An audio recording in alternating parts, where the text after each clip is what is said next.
Did you know that at this very moment, exactly 2,000 years ago, Rome was not just an empire, but the center of the known world? Today I am going to take you to the year 100 AD. Not with books. Not with photographs. With artificial intelligence reconstruction, detail by detail, as if you were walking through its streets. To understand Rome in the year 100 AD, you have to understand one thing: this city had no comparison in human history up to that point. 1 million inhabitants. Twice as many as any city in the world. On a planet where most cities had fewer than 50,000 people. How is it possible?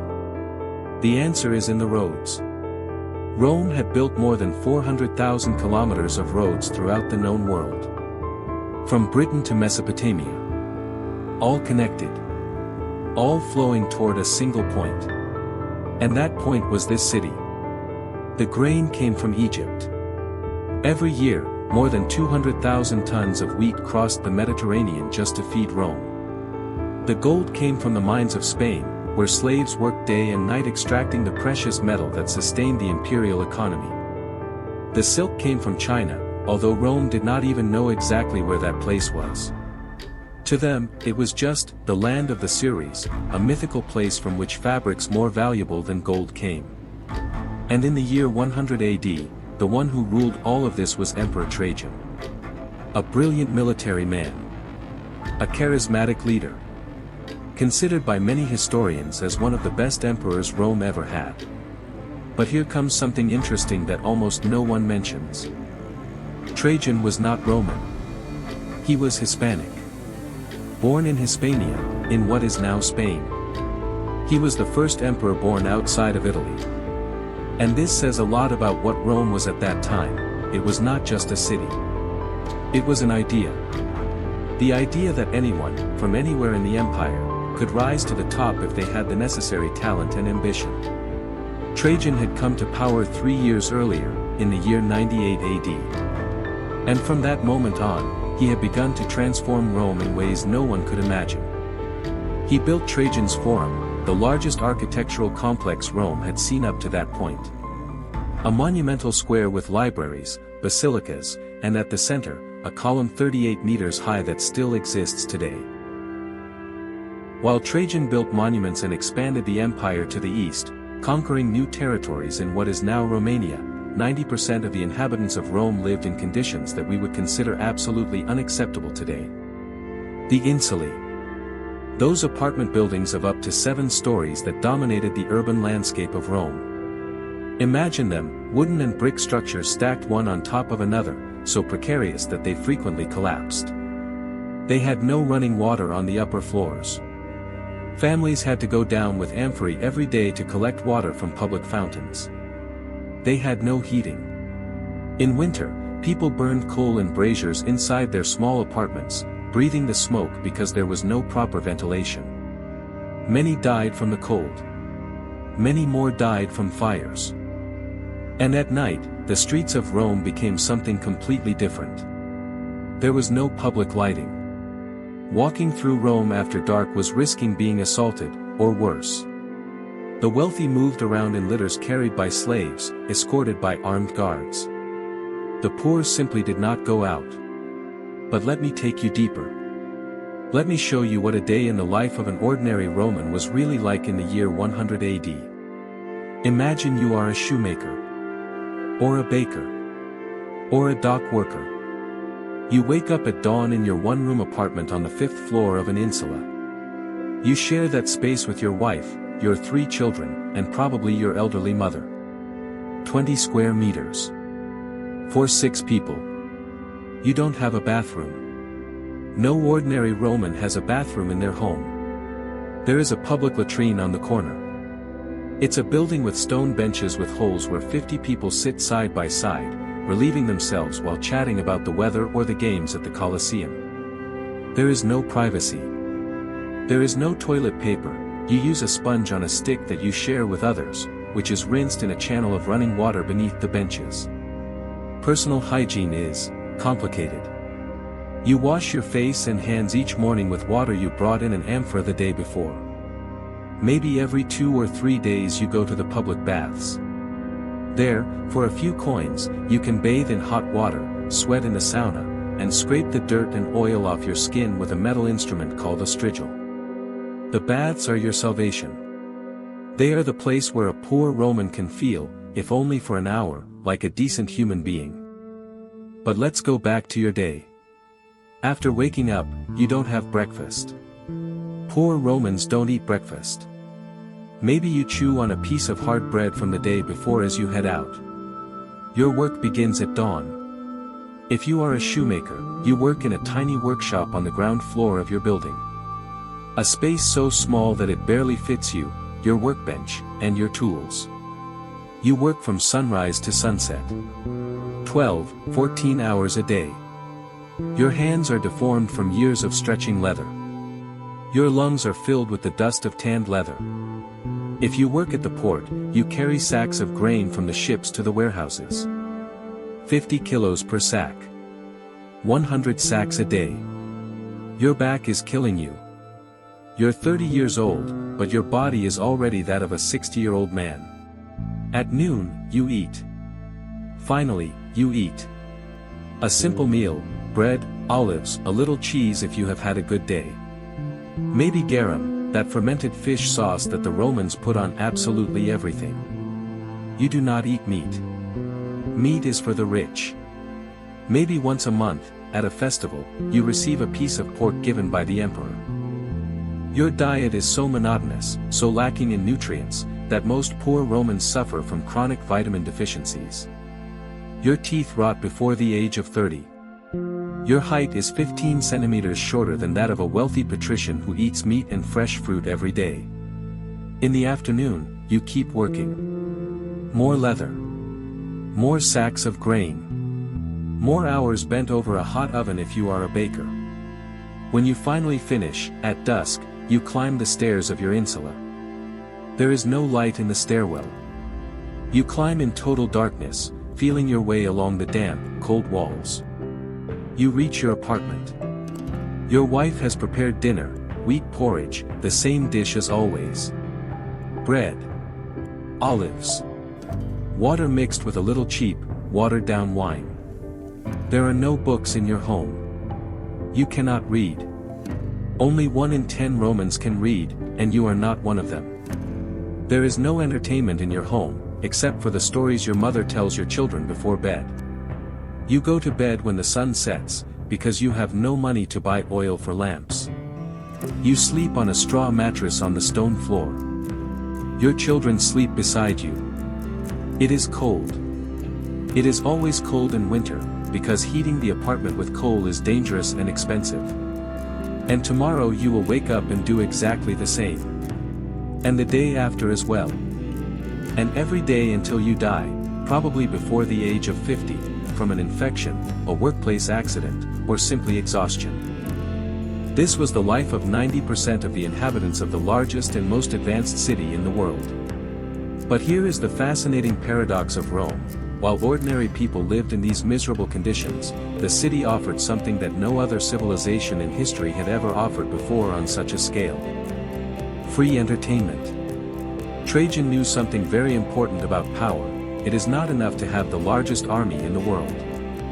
You need people to be entertained.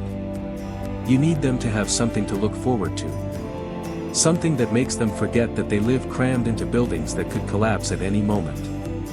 And that is what the games were for. The Colosseum, which was already 30 years old in 100 AD, was the most powerful tool of social control the world has ever known. It could hold 50,000 people. 50,000. That is more than many modern stadiums. And those 50,000 people could watch, completely free of charge, spectacles that lasted all day. In a single day of games, up to 10,000 combats could be held. Gladiator versus gladiator. Gladiators versus wild animals. Public executions of criminals in the most elaborate and brutal ways you can imagine. All free. All spectacle. All designed for one single purpose, to keep the Roman people looking toward the Colosseum instead of toward the imperial palace, asking why their emperor lived in unimaginable luxury while they barely survived. This is the famous Roman strategy of bread and circuses. Give people free food and free entertainment, and they won't ask you uncomfortable questions about power. But here comes the part that will actually surprise you. Because Rome was not great only because of its wars. Rome was not great only because of its gladiators or its ability to control the masses. Rome was great for something much more mundane. Much more technical. Much more boring at first glance, but absolutely revolutionary. Rome was great because of its aqueducts. Think about this for a moment. In the year 100 AD, Rome had 11 aqueducts operating simultaneously. 11 water lines bringing the vital liquid from mountains located more than 90 kilometers away. No pumps. No electricity. No engines of any kind. Just gravity and engineering so precise, so exact, that some of those aqueducts are still functioning 2,000 years later. Do you realize what this means? Rome moved more water than many modern cities. More than 1 million cubic meters of water per day. Each inhabitant of Rome had access to more water than the average resident of many cities in today's world. And that water wasn't just for drinking. Rome had more than 1,000 public fountains. It had 11 imperial bath complexes where anyone, rich or poor, could bathe for an insignificant coin or completely free. The baths of Trajan, which the emperor inaugurated in the year 109, could accommodate more than 1,000 bathers at the same time. This was a civilization that had solved problems that other societies would not solve for more than 1,000 years. But wait. Because I remember what I promised you at the beginning of the video. The secret. The secret that historians almost never tell you. Because everything I've told you so far is impressive. It's monumental. It's extraordinary. But there's something more. Something that was happening in Rome in the year 100 AD that would determine everything that came after. Rome was not destroyed by the barbarians. That's what they teach you in school, but it's not the whole truth. Rome was not destroyed by corruption. Rome was not destroyed by moral decadence. Rome was not destroyed by Christianity. Rome was destroyed by something much more subtle. Much more inevitable. Much more connected to the basic laws of how empires function. And it has everything to do with the moment we're talking about, the year 100 AD, when everything still seemed perfect. When Rome was at the absolute peak of its power. When it seemed that nothing could stop it. Rome in the year 100 AD was at its maximum point. Maximum territory. Maximum power. Maximum population. Maximum control over the Mediterranean world. The entire known world was under its dominion or paid tribute. And it is exactly there, at that moment of maximum splendor, where the problem begins. Because when an empire reaches its maximum point, it has nowhere left to grow. And an empire like Rome, built on constant expansion, on perpetual conquest, on the infinite flow of new resources and new slaves, an empire like that cannot simply stop and sustain itself. An empire that does not grow begins to decompose from within. The Roman army needed new territories to pay its soldiers.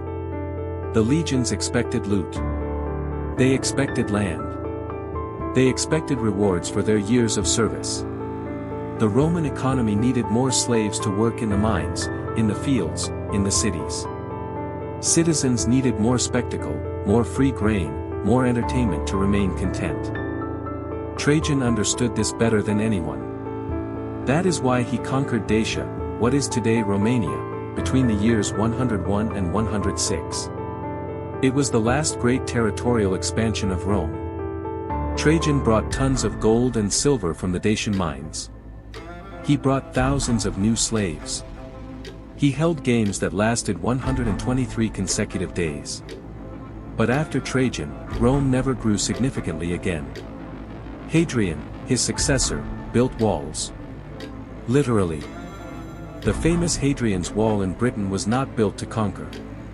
It was built to defend. To mark how far Rome reached and say, up to here. No further. And when an empire stops growing, internal contradictions begin to emerge. The soldiers no longer receive loot, so they demand more payments from the imperial treasury. The imperial treasury needs more taxes. More taxes mean poorer cities. Poorer cities mean less trade. Less trade means less revenue for the empire. It is a self-feeding cycle. In the following 100 years after the reign of Trajan, Rome would experience what historians call the crisis of the 3rd century. 50 years of absolute chaos. More than 50 emperors in 50 years, most of them murdered by their own troops. The empire almost completely disintegrated. And do you know what is the most ironic of all? The Romans of the year 100 AD saw none of this coming. For them, Rome was eternal. They constantly said it, Roma Aeterna. The eternal city. The empire that would last forever. Trajan probably died thinking that he had secured the future of Rome for the next 1,000 years. He had conquered more territory than any emperor since Augustus. He had built monuments that would last millennia. He had filled the imperial treasury with the gold of Dacia. But the truth is that Rome in the year 100 AD was already on the edge. On the edge of genius and on the edge of collapse. It had reached as far as it could go. And everything that would come after would be the slow, inevitable, sometimes painful process of adjusting to a new reality, the reality of an empire that could no longer grow. So the next time someone talks to you about Rome as if it were just a place of wars and gladiators, of togas and colosseums. Remember this, Rome was the most advanced, most connected, most sophisticated place on the planet. A city of 1 million inhabitants with running water and 7-story buildings when most of the world lived in villages of hundreds of people. An empire that controlled the Mediterranean world for 5 centuries. If this video made you see Rome in a different way, if it helped you understand that history is not just dates and battles but systems and contradictions, then subscribe to this channel. See you in the next video.